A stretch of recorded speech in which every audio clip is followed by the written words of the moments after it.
the London sound is what we're all sort of doing. It's a basic British dialect, hopefully with no regionalisms that make you go, oh, she's not from London. It tends to be a bit more heightened. We're not doing the Queen's English. We're not going really, really heightened with it.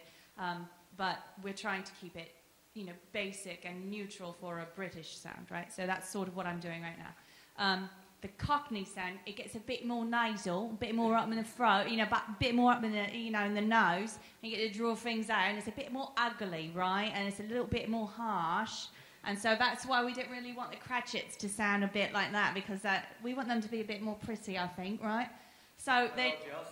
Old Joe goes like this, and he's grimier, right? So it sounds a bit grimier. No offence to any Cockneys in the audience, I don't mean it.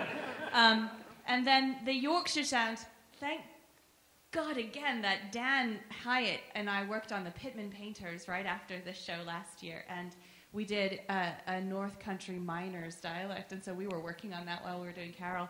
To go into that one, but you did, didn't you? So the Yorkshire sound is a bit, you know, it can get a bit more of a you get a bit of the influence from Scotland. There's a bit of inflection happening, and you get this sound like the word come, you know, come here and meet me mother. You know, she's the one that's going to go over there and she's going to talk to her.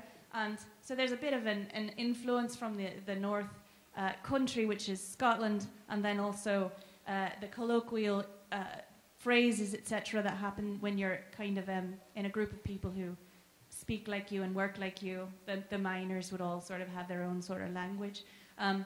So that's the sort of Yorkshire sound that's coming out up there a bit with the miner. Oat, yeah, coming out up there. What else do we do? The Irish sound. Don't even want to go with Irish. But those are the... we do that pirate dialect, too. Arrgh. Oh, the made-up dialect. There's the made-up dialect that Rick really wanted. And it's not really made up. There is an actual dialect in Britain that he called sort of an Oxford sound, but it's not specific to Oxford. It's actually all over Britain, and I had to do some research with other voice and speech specialists in England, and I said, what is this? What is her? Sister Betty? What's her name? Sister Mary? Sister Wendy. Sister Wendy. Where there's a sort of an R change where we really don't really say the R's, and so when we're speaking in our British dialect, we have a sort of an R change where the R just sort of becomes a W. And I wrote to the people in Britain and I said, does this really happen? Do you British people really do this?